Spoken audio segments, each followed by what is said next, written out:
Okay, let's start this. Thanks for coming. And, it's a great honor, and I would like to invite Mr. Dennis Mosley.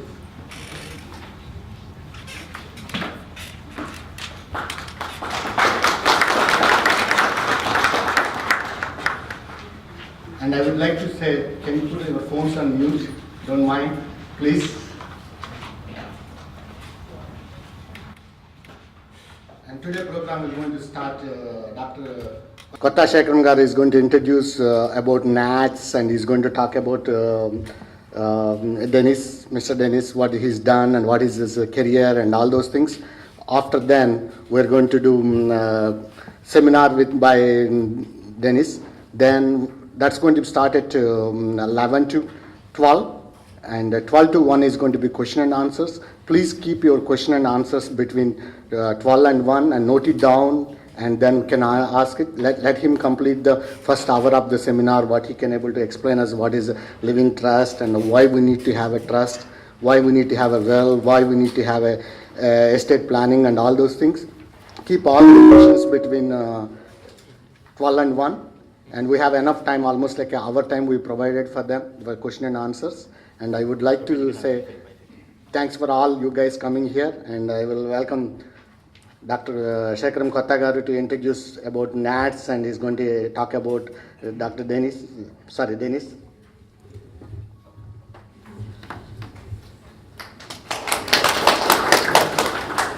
Thank you, Srinivas. Good morning, everyone.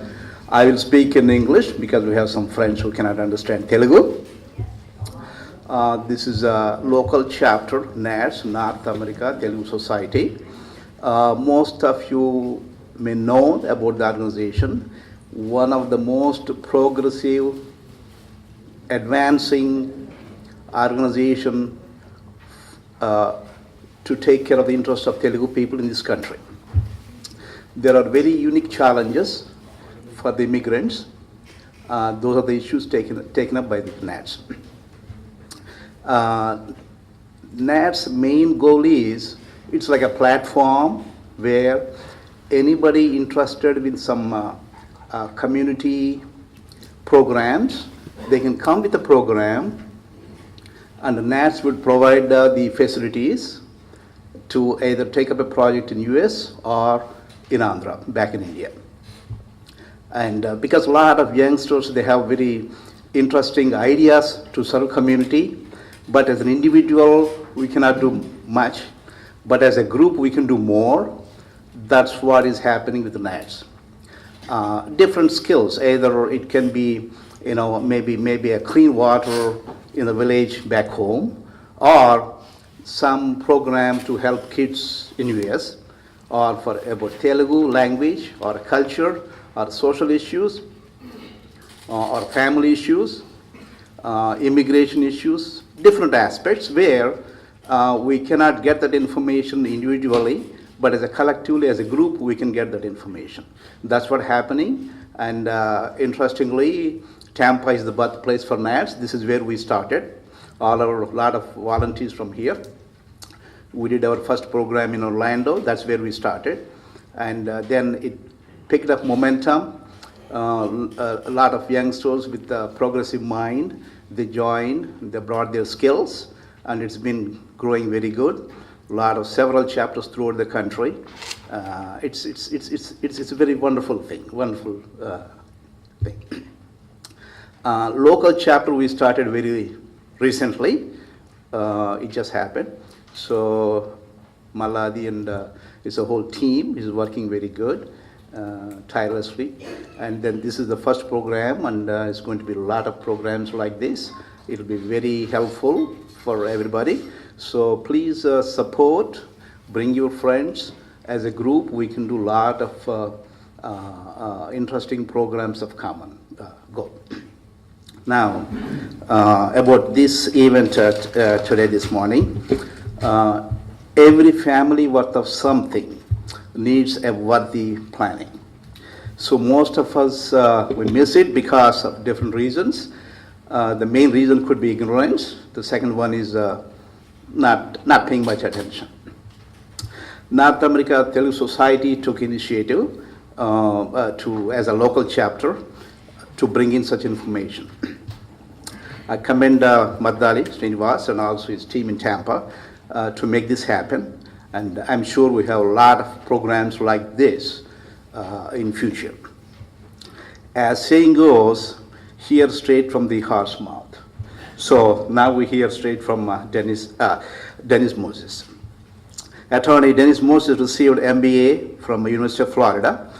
He received a certificate in banking from Graduate School of Banking of the South at Louisiana State University. Dennis was Executive Vice President of Sun Bank, and he worked for 13 years. He received his Juris Doctorate degree from Stetson University in Tampa. After law school, Dennis joined in law firm Jordan Jenkins PA and concentrated his practice in the areas of commercial litigation, bankruptcy, family law, and appeals. He later joined the law firm of Joseph Pippin Jr., concentrating his practice in the areas of wills, trusts, estate planning, and real estate. Dennis is a member of Florida Bar, the Hillsborough County Bar Association, and the American Bar Association. He was a former director of Jeffrey Hills Chamber of Commerce and past chairman of East Pasco Medical Center Board of Trustees. Dennis is currently a member of the Rotary Club of Jeffrey Hills and was the president for 92 to 93 years. And that's his expertise, and he's going to share this morning. And as Maddali said, after that we'll have a question and answer session where you can clarify whatever you have in mind, and let's have a good planning for a good family. Thank you. Yeah.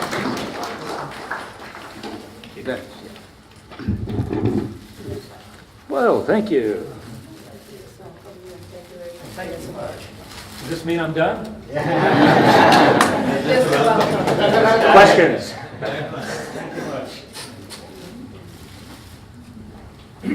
Well, good morning. I guess I'm the horse. You're going to hear it from the horse's mouth.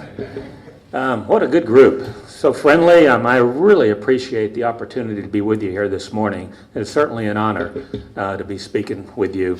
I don't plan on going for 2 hours. I think probably we're going to wrap this up in an hour, including question and answers. You know, this is an educational format. I want everybody to take away something from this seminar.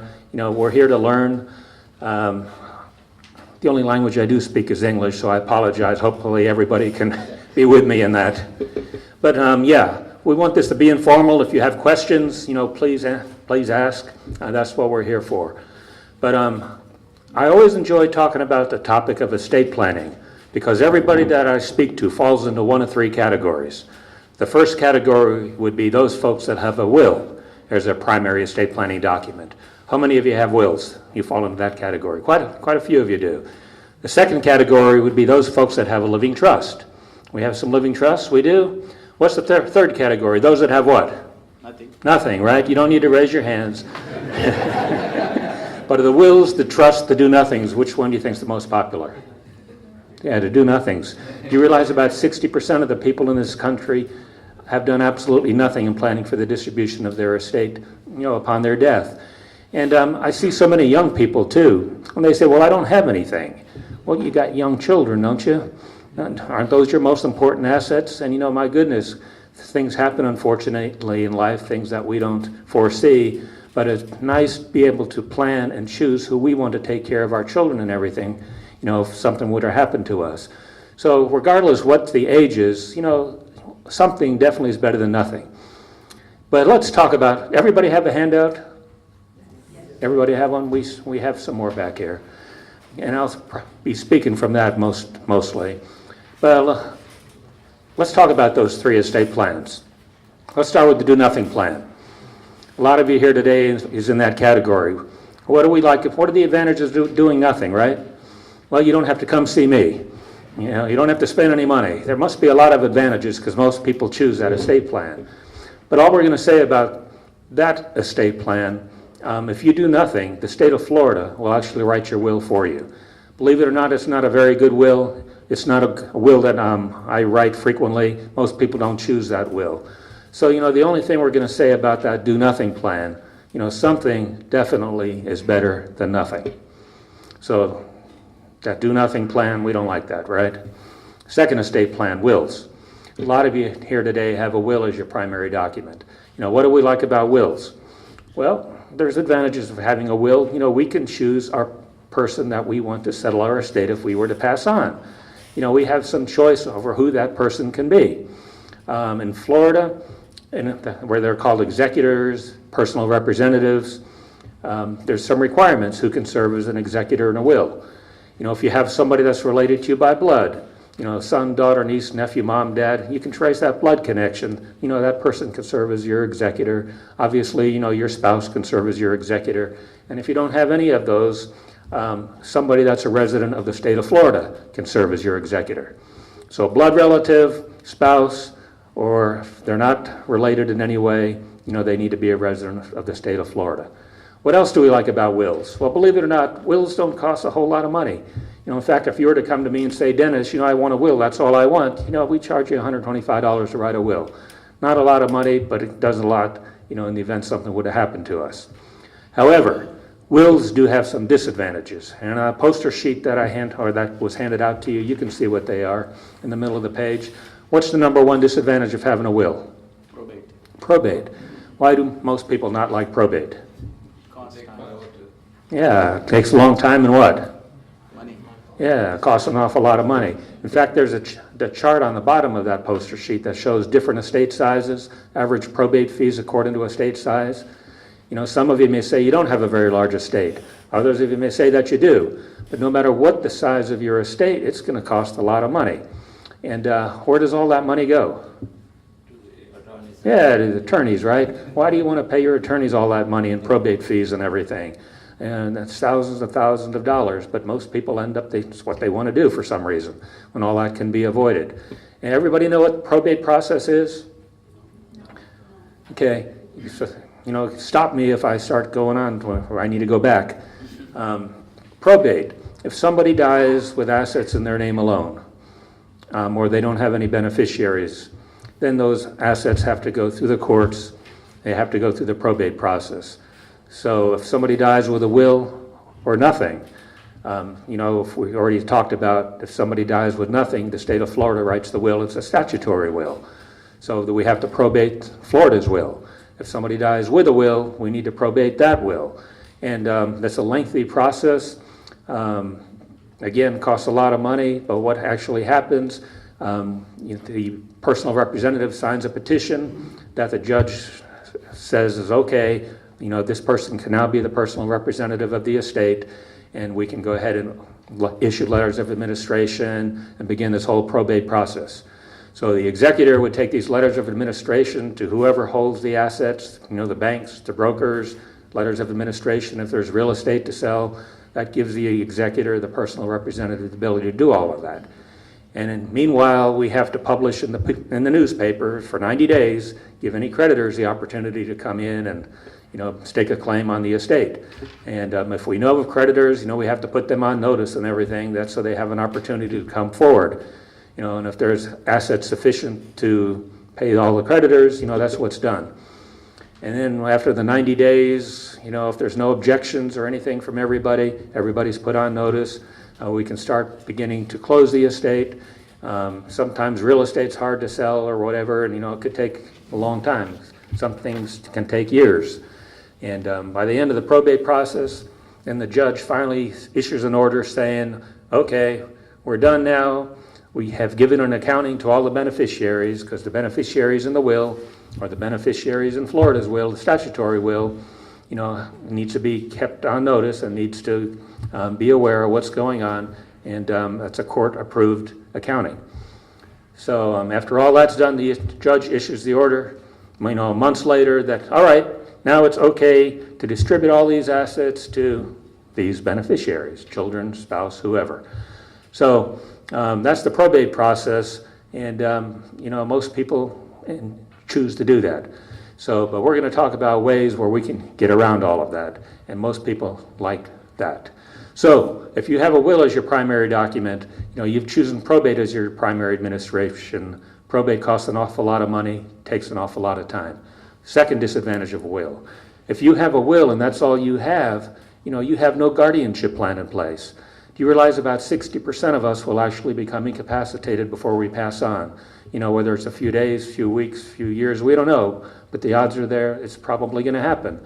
It happened in my own family. I lost my dad about 10 years ago, but 3.5 years before he died, he had a major stroke. He lived for 3.5 years where he couldn't walk, couldn't talk, couldn't do anything. Dad wasn't enjoying life at that point in time. It was a horrible way to live and to exist. But if all he had was a will would do absolutely nothing for him at that point in time. And I see so many people that come to me with their wills and say, Dennis, I have a will here. My executor, if that happens to me, will take care of things. Wrong. An executor's job doesn't start till somebody actually passes on. Wills only take effect when we die. So the second disadvantage of having a will, then, we have no guardianship plan with a will by itself. And then the last, am I okay? Am I talking too fast, or I need to slow down, or speak up? It's perfect. You're good. Okay. And then the third disadvantage of having a will. Most of you know when somebody dies, we need to file the will with the court.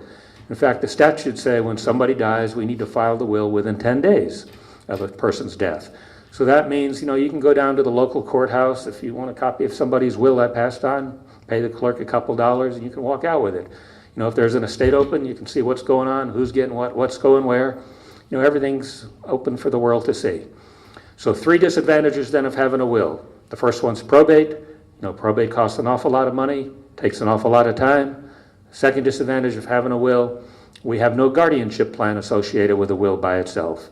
And then the last disadvantage, wills are a matter of public record.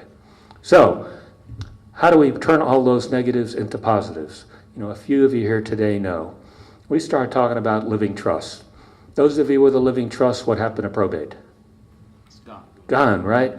The idea of me writing a living trust today is to put myself out of a job later, because having a living trust provides for fast and easy administration of an estate. All those probate fees eliminated. The time that it takes to settle the estate, much, much less. In fact, I've seen many estates distributed, settled, over and done with in just a matter of days. Why put your family in a situation day in, day out, working with the attorneys, going through the courts when all that can be avoided? So having a living trust, we can eliminate probate. Secondly, remember we talked about guardianship planning. There's no guardianship plan with a will. But with a living trust now, we have a built-in guardianship plan because we choose successor trustees to step in behind us. We would be the trustees of our trust now. If it ever came to the point where we couldn't serve, whoever we choose next in line could automatically step in as the trustee of our trust, pay our bills, manage our assets, do the things that we're used to doing for ourselves, all without having to go through a guardianship. And according to the trust agreement, if that were to happen, what the successor trustee would need to do is just get 2 doctor statements. 2 physicians would have to write statements saying that this person is no longer able to take care of their financial affairs. And then with those 2 doctor statements, the successor trustee can automatically step in as the trustee of the trust, pay the bills, manage the assets, do the things that person was always used to doing for themselves. And again, without having to go through a guardianship. Because if any of you ever had to fool with a guardianship, that's expensive, it's not a fun procedure. We can avoid all of that. So now with a living trust, we have a built-in guardianship plan. And number 3, you remember wills were public documents? With a living trust, the estate is privacy. Nobody's going to see what's going on in our estate except those that we want. Our successor trustees and our beneficiaries. So a lot of people say, well, Dennis, I heard that you have to have a very large estate in order for a living trust to make sense. Is that true? No. No. In fact, if your estate's greater than $75,000 in probate assets, you're a candidate for a living trust. Because estates over $75,000 that goes through the probate process, that's a formal probate administration. That's the full-blown probate where we have to appoint the executors and, publish in the papers and do all that stuff. So over $75,000, you should consider a living trust. Estates less than $75,000, wills work fine, because if there's an estate less than $75,000 in Florida, we can actually do something called a summary administration, which is a whole lot faster, which is a whole lot less costly. And we don't have to open up a full-blown estate. We just need a judge to sign a quick order saying, all right, it's now okay to release these assets to the beneficiaries. So over $75,000, that's a probate problem. there used to be a $600,000 problem. Then it became $1 million, $1.5 million, $2 million, and last year was $5 million, and now it's $11 million. Anybody know what that is? That's the estate tax issue. You know, it was really not that much of an issue anymore because most people are under $11 million. But once upon a time, you know, it was 600,000. And what that means is that if somebody died with an estate over $600,000, and they died with no will, they died with a will, you know, first of all, we have a probate problem, right? Second of all, you know, we could have an estate tax problem because anything over the $600,000 would be subject to estate taxes. And estate taxes are very expensive, 40 to 50% of the estate. But fortunately, every year, you know, the exemption amount has been going up, and I know the Trump administration wants to do away with it. But it's $11 million now, which means if you have an estate more than that and you're married, you know, we can actually do some things to eliminate that estate tax as well, like a trust for husband, trust for wife, and each able to take into account that $11 million, so you just doubled it. But again, most people don't have that problem anymore. But unless Congress does something in 8 years, it's going to come back to the $5 million. So that's just something to be aware of. And again, most people, we don't have to worry about that.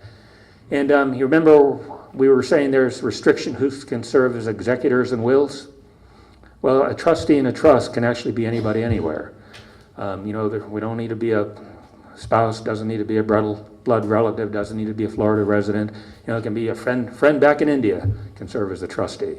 So, you know, we have more flexibility with that. So, what should we have in our estate plans? Well, obviously, if we're a candidate for a living trust, we need a trust agreement, right?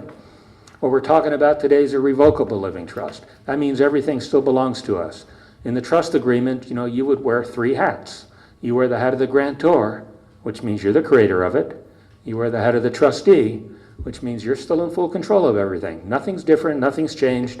You know, you keep doing things the way you've always done. So many people say, well, can I sell a house? Well, of course, you sell the house just like you always did. What do I got to do if I open a bank account? Or, you know, do I have to come see you all the time? No, you just start using your trust, and, you know, you do all these things yourself. No restrictions at all. And you also wear the hat of the beneficiary, which means everything in the trust is still for your use and your benefit, you know, for as long as you shall live. So we should have the trust. We can change a will anytime we want. We can change a living trust anytime. We just do it by way of a simple amendment. The next document you should have, even though you have a trust, you still need a will. It's a special kind of a will. It's called a pour-over will. Those of you with a living trust, you got one? Yeah. Because having a living trust is a 2-step process. The first step is we got to create it, right? The second step is what do we got to do with it? Exactly. We got to fund it. We got to put stuff in it, right? Whoa, Dennis, slow down now. Now you're confusing me. Well, if we have a living trust, there's certain assets that we own that we actually need to retitle to the trust name in order to get the benefits that we already talked about of having a trust. So, what do we need to trust? Or what do we need to put in the trust? Our bank accounts. You know, we need to take our trust agreement over to the banks that we use. You know, they'll go ahead and retitle a checking account, money market, savings, CDs, and all those bank accounts to the name of the trust. Stocks, bonds, mutual funds, our brokerage accounts, savings bonds, you know, all those get retitled to the trust. Our home, you know, real estate, all of that gets retitled to the trust. Anybody own a home up north and a home here? That's where a living trust really works well. Say I owned a home up in New York and I owned another home right here in Tampa and I were to die. What happens? There'd be 2 probates, one in New York, one here, because real estate is probated in the state in which it is situated. So you look at all those probate attorneys' fees now you got 2 states going and the time that it takes. But by deeding both properties into the trust, we can actually eliminate probate in all states. And I see so many times one of the children comes in and hands me a deed. Well, the house was never in the trust. Well, that's a shame because, you know, now the home's a probate item. You know, that's a $3,000-4,000 expense when all that can be avoided. And it's just such an easy thing. And some people say, well, I'm afraid I'm going to lose my homestead exemption or whatever. No, you don't lose your homestead exemption. In fact, when we prepare a deed, generally we don't even record it. So we end up putting the home in the trust. But we generally just tell our clients to just hold on to that deed with your other documents, and if you were to die, we would record it at that point in time. That way, it doesn't become a public record. Maybe there's people out there that sees the word trust equates with assets, whatever. It's no need to record it at this point in time, so nobody knows anything about it. But it's there. But back to the pour-over will. Say there's an account out there. Should have been in the trust. Never got to the trust. And we were to die. Well, upon death, that account would actually pour over from the will. It'll get to the trust. But if it goes through the will, it still goes through what? Probate. That's exactly right. So that's why it's important, when it's all said and done, with your attorney's help, if you have a financial advisor, that we get all these assets in the name of the trust, so that the will's only used for personal items and vehicles, and there's no probate on those. So vehicles don't need to go into the trust.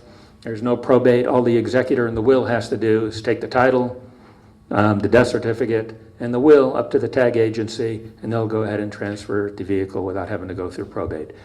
And in Florida, we own a bunch of stuff, right?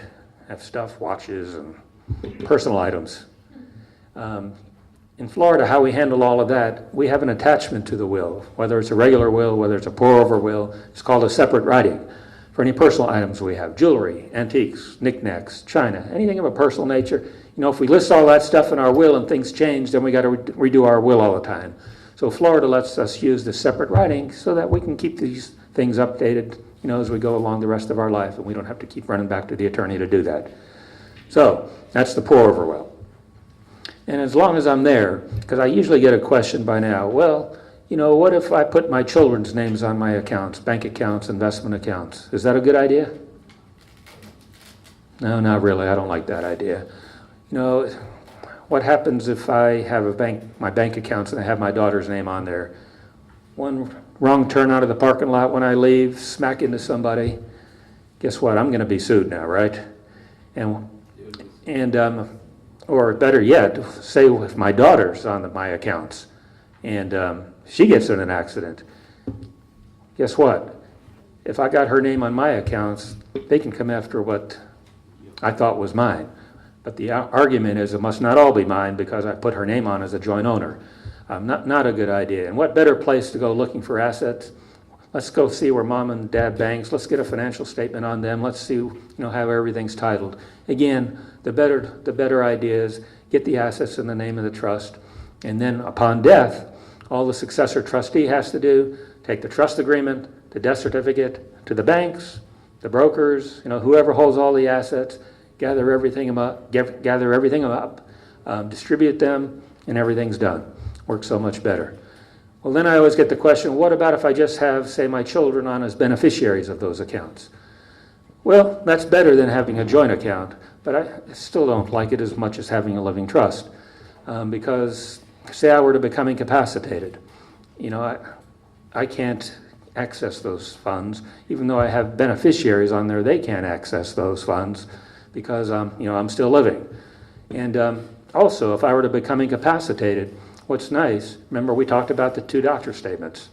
For my successor trustee to come in as the trustee of my trust, they would just need to get the doctor statements and then can access all the accounts as trustee, so that, the successor trustee would have access to all of my trust assets.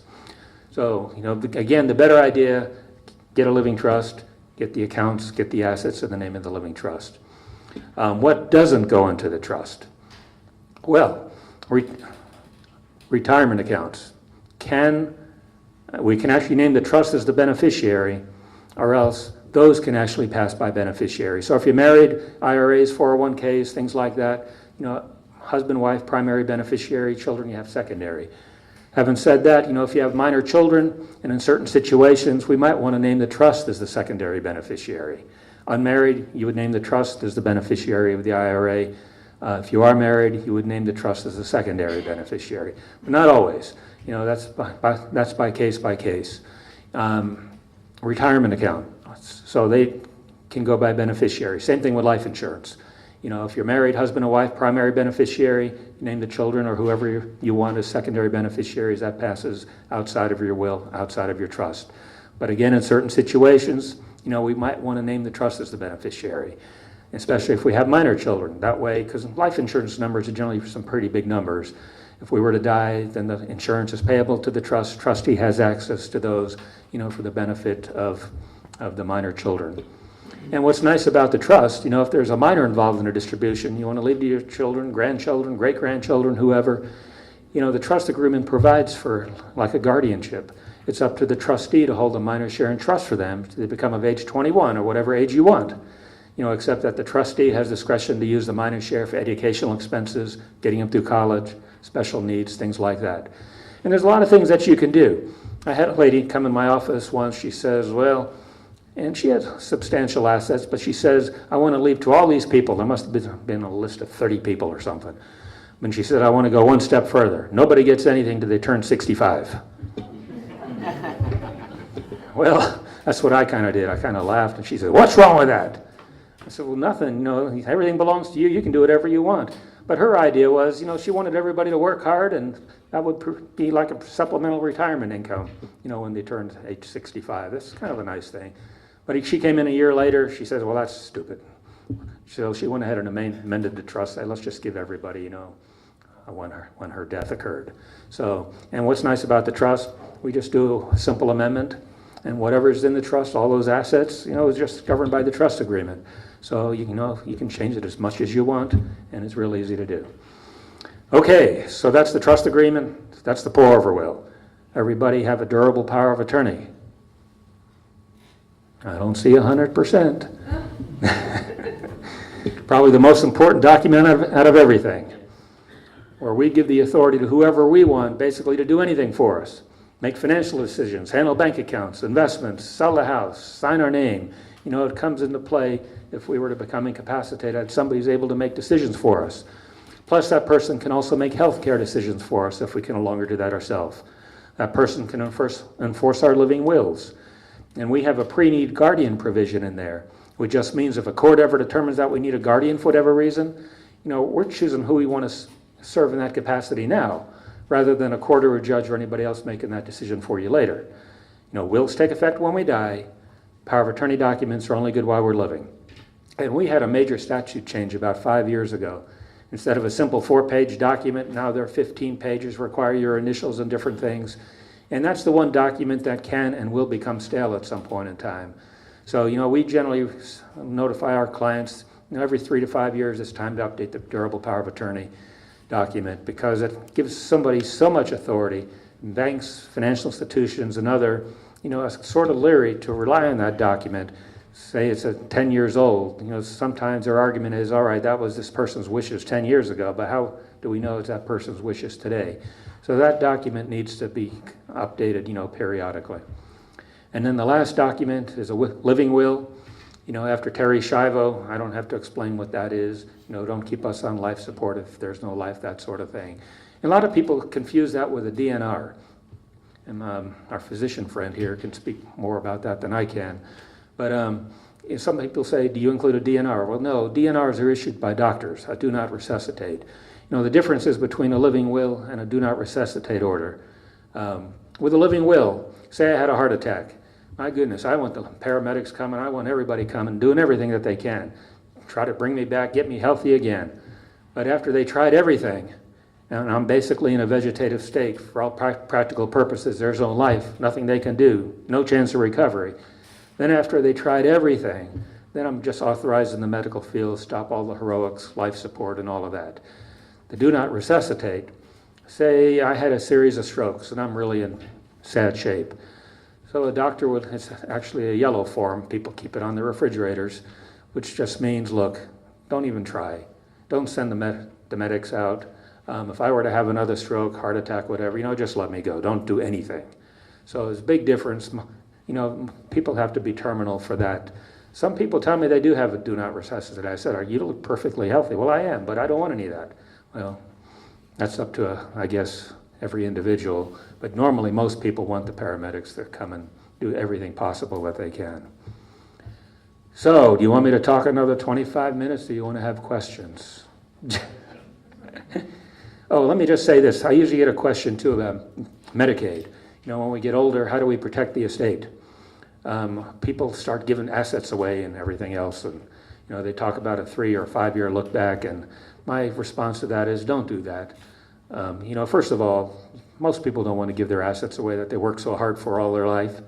And, if we're getting up in age, that could trigger a look back period if we start transferring property or, and assets to our children, whoever. Let me just say this, elder law attorneys, that's what we are. Like we have a Medicaid department in our firm that does nothing but protect assets, qualify people for nursing home or for Medicaid. And, but we don't actually do that till there's a nursing home there. Because hopefully there never will be, but if there ever is, with that durable power of attorney document, we have Medicaid language in there so that your power of attorney can actually apply for Medicaid benefits, and that person can actually be the one to protect the assets at that point in time. So again, advice, don't start giving assets away and all of that. The better idea, get your living trust, get your power of attorney documents and all of that, and you can be covered, for whatever happens in life. All right, now we have questions. Yes, sir. Thank you, Dennis, for the nice session. Can you do don't mind, because everybody will Good, I'm not the only one with a microphone. Can everybody hear me? Yeah. Yeah, thank you, Dennis. I'm one of your customers. I did my trust in 2013. Of course, I need to update that power of attorney document, I think. So I'll be coming and seeing you. I appreciate that. I have a couple of questions. I have a lot of clients from India. It's amazing. And my legal assistant loves it because, the names are so different. It's kind of tough on us. I do pronounce some of the things. I put one of my trustees, my brother, back in India. So that way, it can all be done. So that was the flexibility. We really loved it. That, your brothers and sisters whom you are not there here can also be part of that. Most of you have family back in India? Right. Yeah. So I have a couple of questions to start with. One. No, you know everything. You shouldn't have any questions.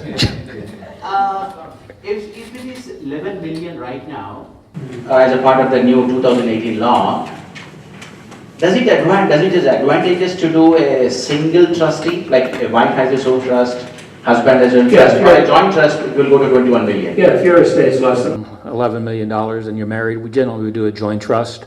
That means husband and wife are trustees together. When one dies, the survivor is the sole trustee. Then upon the second death, it goes down to the children or whoever it is that you want your assets to go to. Having said that, remember we were talking about a few years ago when the cap was $600,000. We did an awful lot of what we called AB trusts. Instead of having the joint trust, husband and wife, husband has a wife, trust has a wife, and then we split the assets out into the two trusts. And the advantage of doing that, the $600,000 exemption then was doubled, to 1.2 million, and then it went up to $1 million, so it doubled by having the two trusts at $2 million. And that took care of most people's estate tax issues. We did an awful lot of AB trusts back then, for that reason. But now, most people was under the $5 million, certainly under the $11 million mark now. And if it comes back to $5 million, if you're close to that, we probably would be talking an AB trust because it could come back to $5 million, 8 years from now. But generally, most people's way well below that, we would just talk a joint trust. And obviously, if you're single, not married, we would do a single trust. You're the sole trustee. So, and the second question, thank you for that. Second question is, let's say, I have a trust and I put most of my assets, which I thought would be part of the trust, I put them there. But let's say somebody sues me. So, that person can be able to get into my trust assets? Yeah, what we're talking about today is a revocable trust. That means everything still belongs to us. So if we get sued, trust assets are fair game. But having said that, there's certain assets that we can own here in Florida that are actually creditor proof, that they can't come after. So what are those assets? Like our homestead. You can put as much money as you want into your homestead. Well, why did O.J. Simpson come back to Florida, Miami area? He built a huge house. Annuities. He had an awful lot of money in annuities. Those are creditor proof. And any retirement accounts, IRAs, 401ks, Social Security, all of that, those are all creditor proof. So, and if you're worried about other assets, once upon a time, we used to do a lot of irrevocable trusts. And the difference between a revocable, irrevocable, revocable, everything still belongs to us, right? So we're still in charge, we can do everything that we used to do it. By creating an irrevocable trust, we have to be willing to give up certain assets to a trustee, and we'll never see him again. Why would anybody do that? Well, again, when the estate tax exemption was lower, and so somebody had a larger estate, they would create irrevocable trusts to get assets out of the estate so it wouldn't be subject to estate tax. But then, there was a 3 or 5 year look back. So you need to be sure that you live that long. So again, if you have a very large estate, we might be talking about irrevocable trusts. And once you get past that look back period, then those assets are protected. But in a revocable trust, which was what most people would want, yeah, those assets are fair game, except for those that we just spoke of. So extension to that. No, what if I had some issues when I'm filing my taxes and IRS is behind me? Can IRS come after the trust assets that I have under my trust? Can the IRS come after trust assets? Yeah, because it's a revocable trust. Everything still belongs to us. Thank you. Anybody else have a question, please? Thanks, Dennis, for the for the insight. You're welcome. I don't have a power of attorney or a will or anything. I'm just a beginner in this. So pardon me if I'm asking you very trivial questions. So let's say if I get started now. I start with a living trust, and have some accounts and have some assets. So as a process, what all happens? Is there an initial fee, and then how does the annual maintenance? Is there anything of that sort? Is there anything to do with the nature of accounts that I hold? Any changes to be done? Yeah, the question is, are there annual fees or what's the process? Well, keep in mind attorneys charge different amounts. I can tell you what we charge, but I understand we're kind of the low men on the totem pole. Most people tell us that, they pay 2 or 3 times what we charge. But the process is, we don't charge for consultations. Some attorneys do, we don't. And what I ask my clients to bring with them is kind of a general idea what they have in their estate. They own a home worth so much in IRAs, so much in 401ks, so much in brokerage accounts, stocks, bonds, mutual funds, bank accounts total. It's not to be nosy or anything, it's just decide what we ought to be doing. Should we be doing a trust? Should we be doing a will? And then if we're going to do a trust, now we know what we have to fund, so we can help through the funding process as well. So that's what you ought to bring. In terms of annual fees, no. We charge a flat fee base, just a flat fee. And there's no other charges. The only time that you'll ever need to come back and do anything is say you want to do an amendment to the trust. Well, once you have a trust, once you retitle your assets, you're going to start using it. So you just, after everything's in the trust now, you decide to get a bank account somewhere else. You just open the account in the name of the trust. You decide to buy another house. Just buy it in the name of the trust, or we can deed it in after the fact. You buy some stocks, bonds, mutual funds. You don't need to come see me. Just open the account in the name of the trust. So you start using your trust then. And the only time that you never come back to an attorney, say you want to do an amendment, because the only time you want to do an amendment is if you want to change your trustees or your beneficiaries. And that's an easy thing to do. For instance, we only charge $125 to do that amendment. So you're not looking at it expensive. However, having said that, could there be ongoing fees? Well, some people say, well, I don't know who I'm going to have as a successor trustee. So they end up having like a bank or brokerage house or something. And once the bank or the brokerage house becomes the trustee upon death or incapacity, now they're going to start charging fees, annually, as long as the trust is open. If you have your children, loved ones, if they're beneficiaries of the estate, generally they don't take a fee, but they're entitled to, once they become a trustee. But not until they become a trustee. As long as we're trustees, there's no fees going on. Everything still belongs to us. That answer? Once we establish the trust, we have to change the ownership of all the accounts to the trust name. Right, otherwise we might as well just do a will, because, if we don't do that, because once we do that, now we made our successor trustee's job real easy. If it's our children, whoever, all they got to do is take the trust agreement, the death certificate to the banks. If the accounts are in the trust name, brokerage accounts, if they're in the trust name, if the house is titled in the trust name, the successor trustee automatically becomes, with the death certificate, the trustee and has access to everything. And nothing has to go through the courts. Okay, just one more around the children part of it. I think in the trust you can cover what happens to your children after you're done. You pass off, and let's say do you define in your trust that your children have, your parents can come in and take them back to your country, or what do you define in there, what options do you have in there? Are there minor children? Yeah, they're minor, we don't know, by the time this happens, you don't know, but as of now, they're probably, yeah, minor. Yeah, what we actually do when there's minor children in the wills, whether it's a pour-over will or a regular will, we name guardians. If we were to die, who's actually going to raise our children? And that's probably the most important part. But that only happens until, a child reaches the age of 18. But yeah, the guardian can be back in India, can be anywhere. Thank you. All right, thank you. Thank you, Dennis. This is an excellent information session. I would like to mention one of our unique situations is where most of us here have assets in India or foreign. How these foreign assets fit into this living trust? How does what fit in? The foreign assets, the assets of India. Yeah, if you have assets back in India, you really ought to have some way to protect those assets there.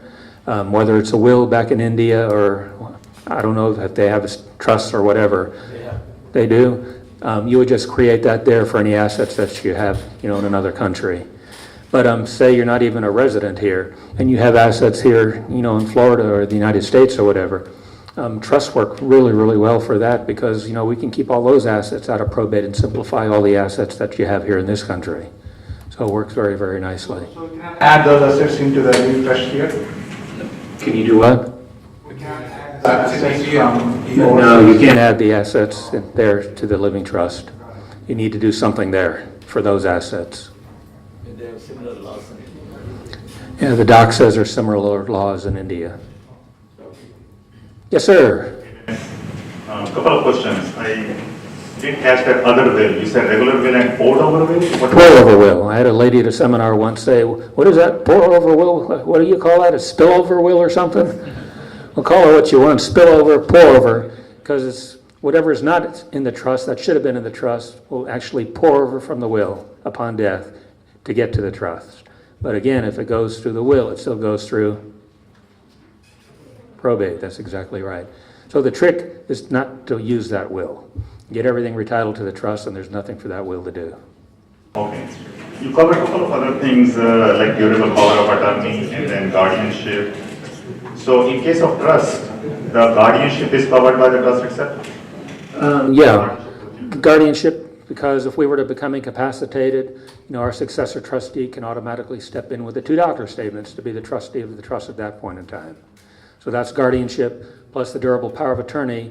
For financial matters, the power of attorney would cover any financial assets that's not in the trust. So what may not be of a financial nature not in the trust? Retirement accounts. That may be handled by beneficiaries. So a power of attorney can handle those accounts. But the trustee of the trust handles everything that is in the trust. But the power of attorney also is the one to make healthcare decisions for us. Okay. And you said something about being incapacitated. So let's say I have a trust and I become incapacitated.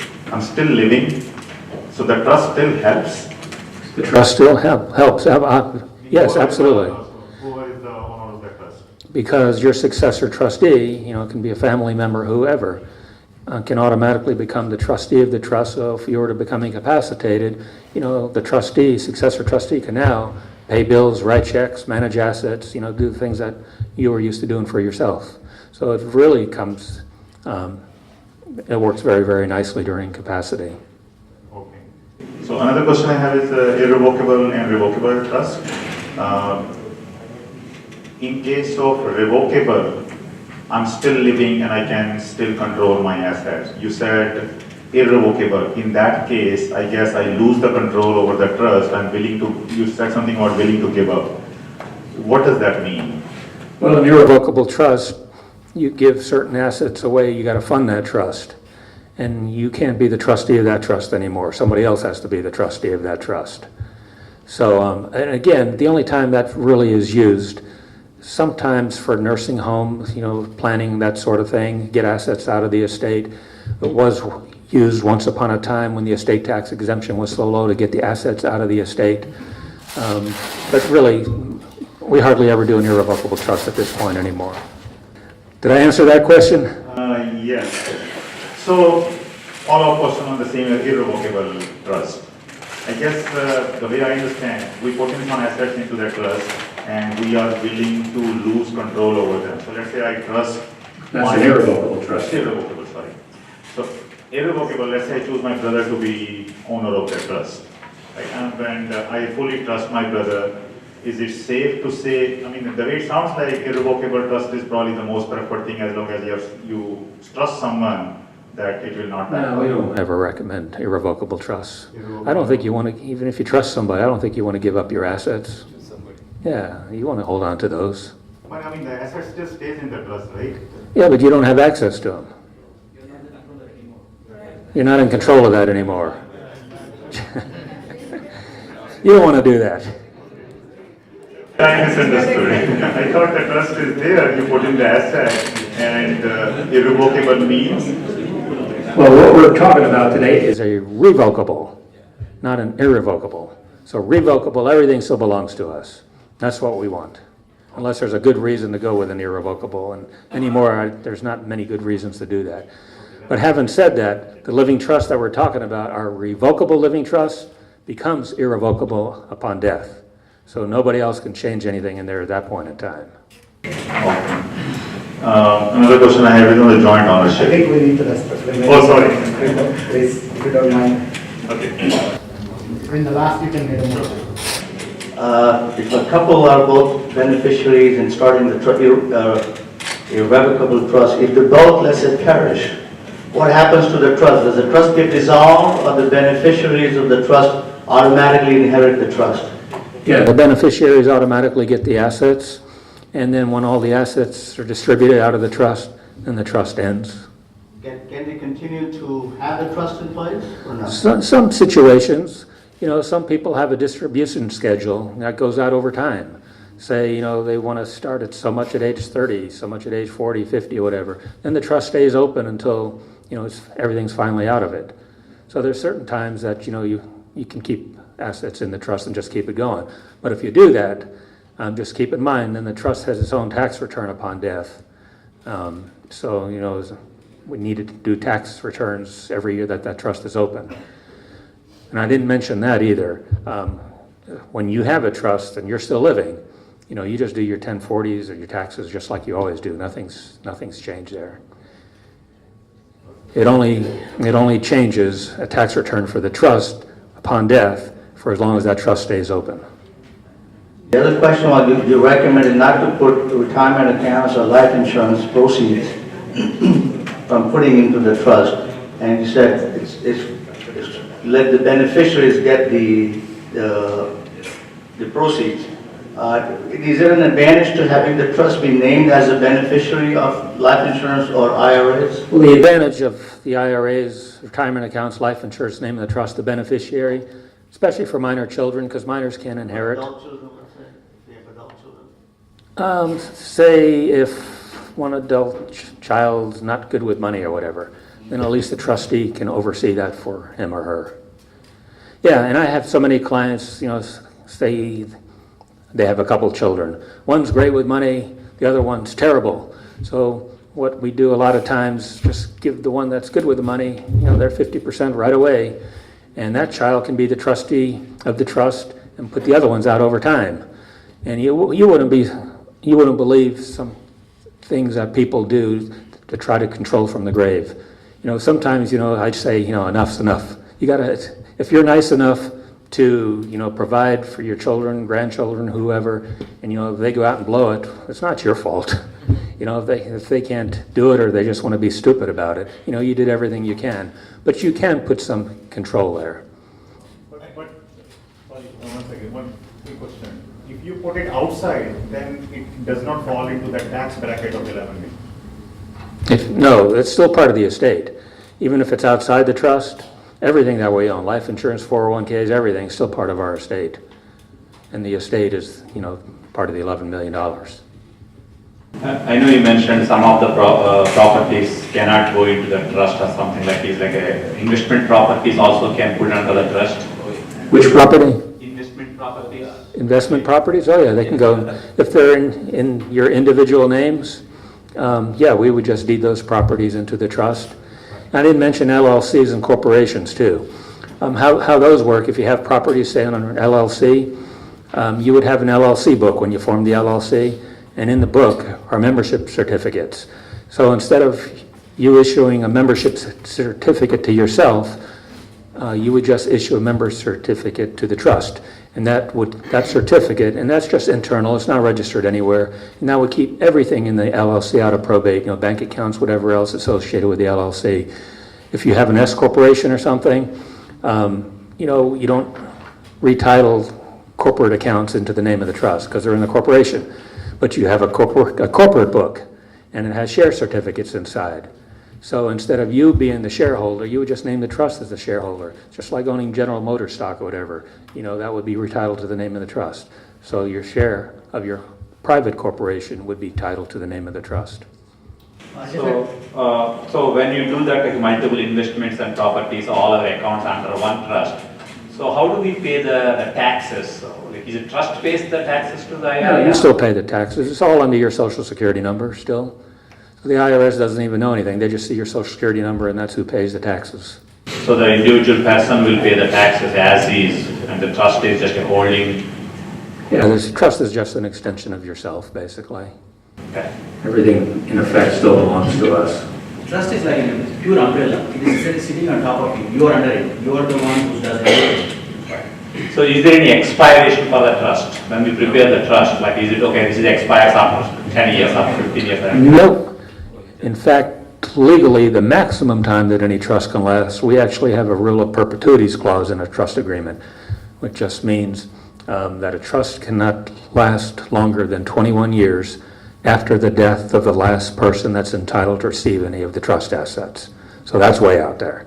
But everybody, when we die, wants the money, so it never lasts that long. They come out of the woodwork. Let's get this thing settled now. Well, thank goodness we have a living trust here, not probate. Thanks, Mr. for the nice session. Basically, it gives a lot of insight into legality and yeah. Is it better now? Yeah. Okay.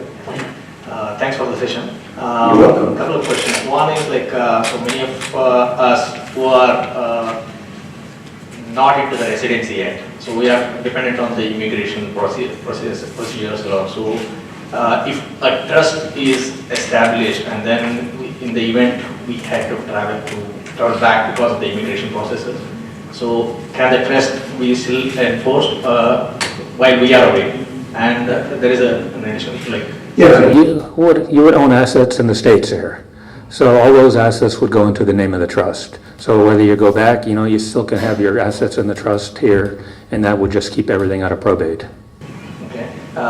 So subsequent question to that is like, just in case we establish a trust and there are executors or the trustees, we do have minor children, and we expect the trustees to have the guardianship to them, and once the kids become major, Then we would amend the trust, and you'll probably put them next in line. You're going to make them successor trustees. So if you have minor children, it's not the last time you're going to be looking at it. When they become of age, you're probably going to get rid of mom or dad or brother, sister, whoever is trustees, and put them on as your successors. thank you. You're welcome. Anybody else? Good questions. One last one. Anytime you want to put assets, put them in the trust or take them out of the trust, you have to do an amendment or? No, you do that yourself. Question is, if you put assets in the trust or take them out, do we got to do an amendment all the time? No, you don't need to see me at all. You just open the account in the name of the trust. Or close it? Or close it. Just do whatever you do. The only time we'll need to get together if you want to change your trustees or beneficiaries, and we do that by amendment. The best example is like, you open a bank account. Just go and open a bank account on the new trustee, that's it. You don't have to go to it. Or you sell a car and buy a new car. Just do on the trust. So Dennis, I have a question. So let's say I have multiple life insurances.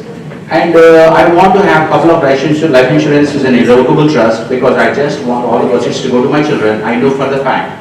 But some of the beneficiaries of my life insurance I want to use when I retire. So I can have a revocable trust on independently myself, on my wife as well, and then a joint trust on both of us to take care of other stuff. Yeah, a person can have as many trusts as they want. There's no limit there. But life insurance, you know, what's good about that, we just put the beneficiaries in the trust, name the trust as the beneficiary of the life insurance. And, you know, no matter who the beneficiaries are, all that's part of the estate.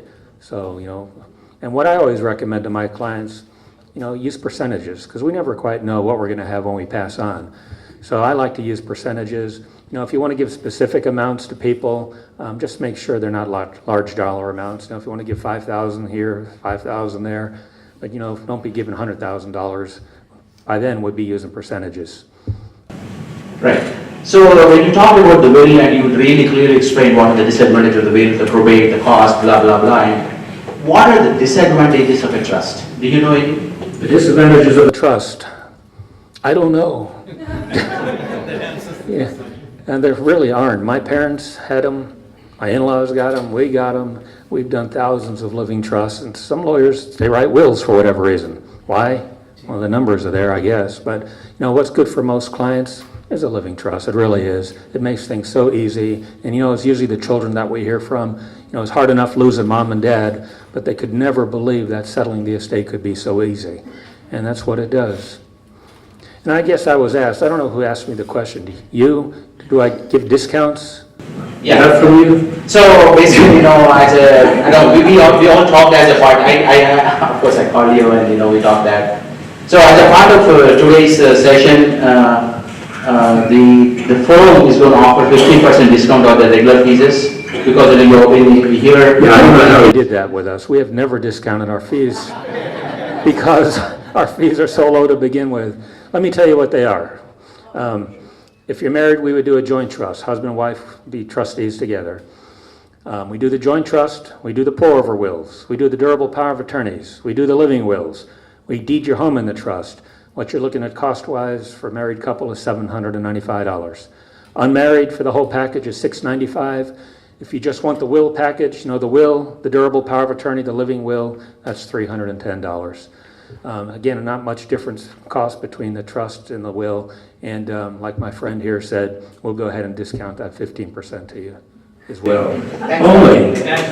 Only to the people who are in this room, and we're going to give a coupon. So if you are willing to go there, and you'll get that. and if it's done in the next 60 days, we're not going to do it 6 years from now. 60 days from today.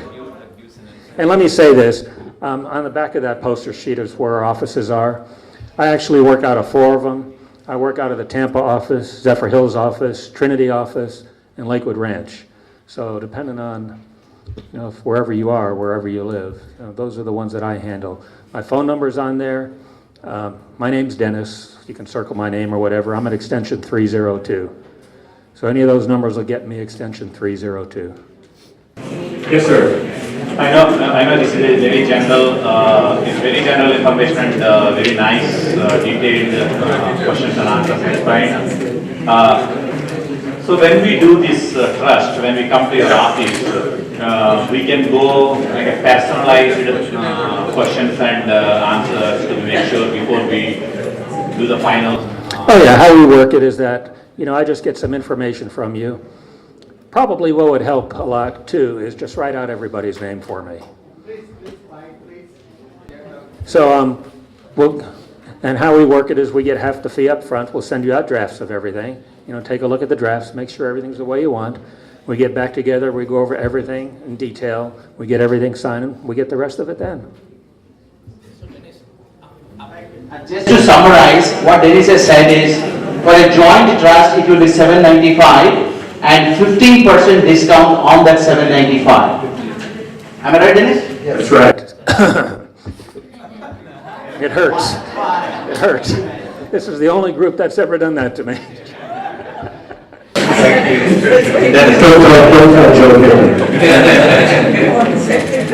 Are you affiliated with the Hyatt Legal Plans?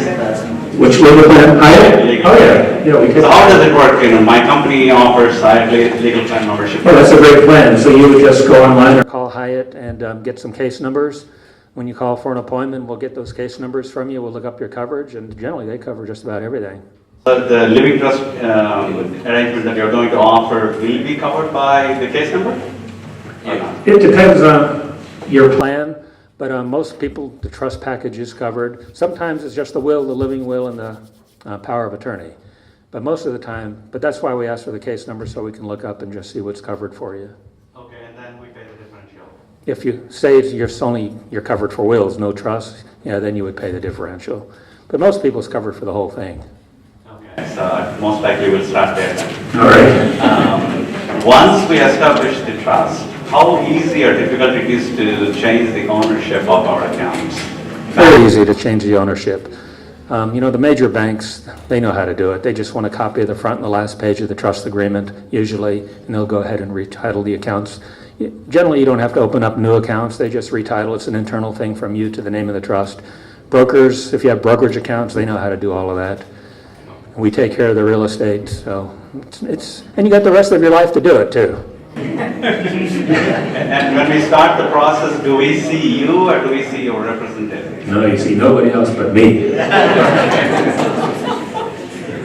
So just a very good question. Hyatt plans. Most of the companies does offer legal plans as a part of your enrollment every year.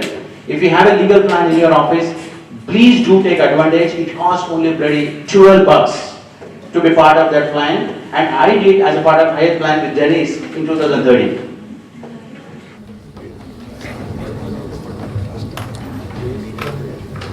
I'm back. You're back.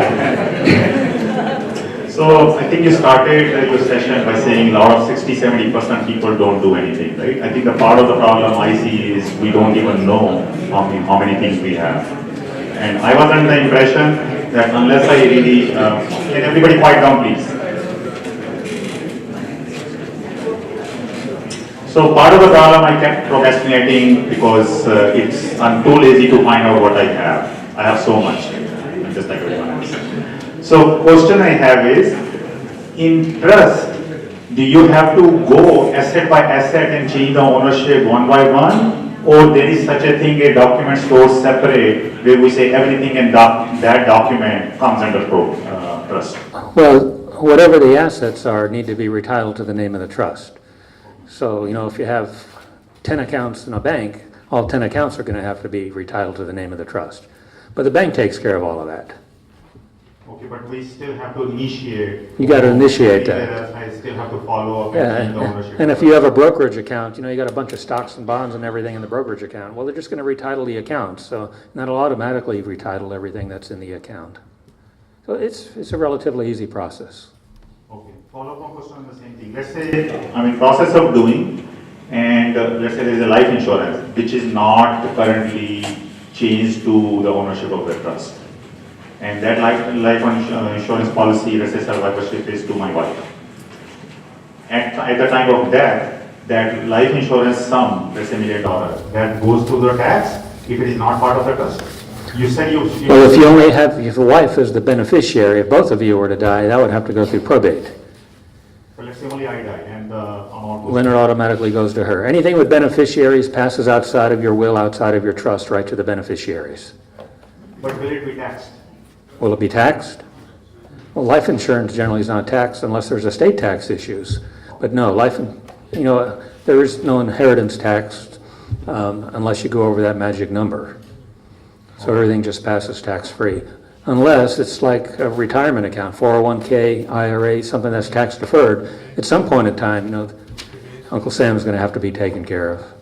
Okay, so on the first question again, just to be absolutely clear, in case of will, you can write a generic will saying, you said, right, you maintain a separate document where you keep changing what's part of the will or not. In case of trust, there is no such thing. Everything has to be changed, the ownership to the trust. That's correct.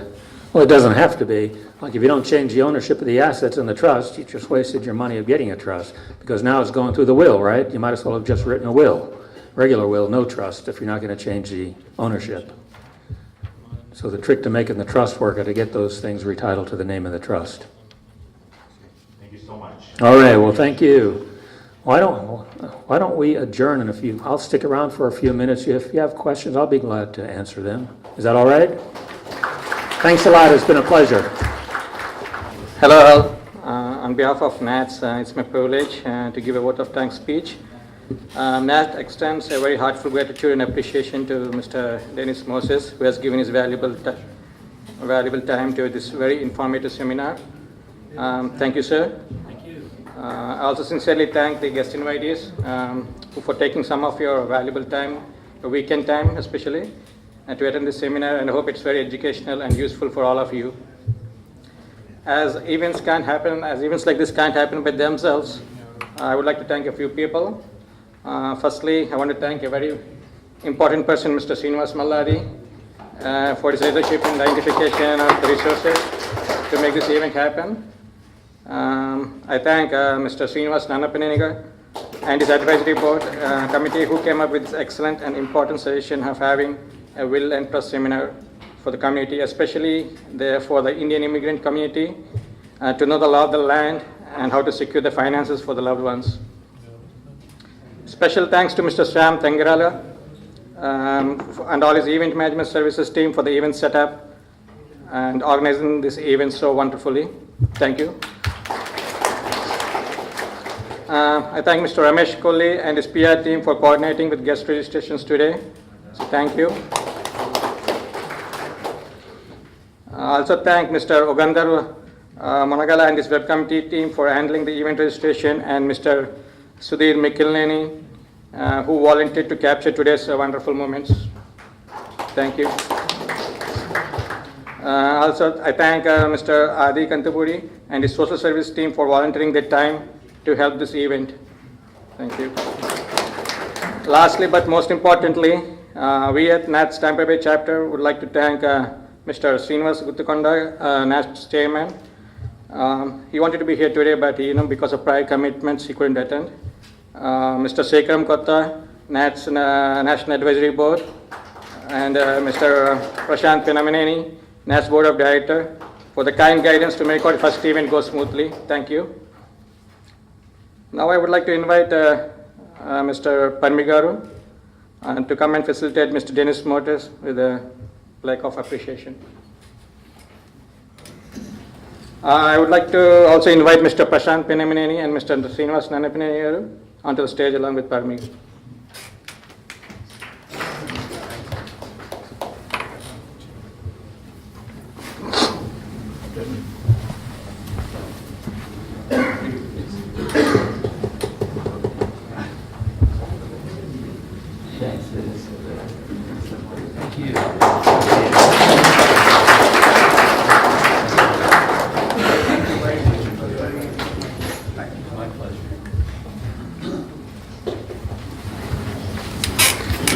Very nice. Thank you all. Thank you all very much. I would now like to conclude this vote of thanks speech. Also, one more request. We do have a couple of events lined up in the coming months, so please tune. Like some of them, you can see over there, like coffee with cops, fire and safety seminars, ask a doctor, immigration seminar, and so on and forth. So please stay tuned. We'll be like to have you back.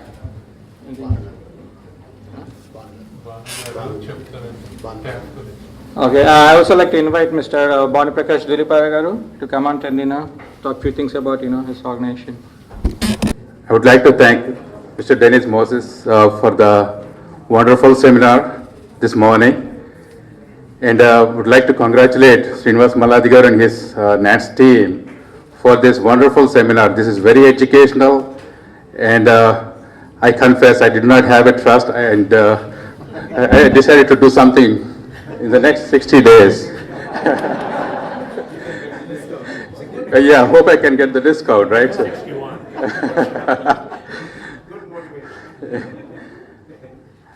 And thanks for the opportunity, NATS team. And one quick announcement. On behalf of Telugu Association of Florida, I would like to wish everybody happy Ugadi. Tomorrow is the Ugadi, so Vilambi Nama Samvatsara Subhakankshalandariki. అదే కాకుండా 31st March రోజున Telugu association of Florida Ugadi ఉత్సవాలు జరుపుకుంటున్నాము. మీరందరూ తప్పకుండా రండి, మీ మిత్రులకి, బంధువులకి, అందరికీ, పిల్లలకి అందరికి తీసుకురండి. Let's have good fun. Thank you so much.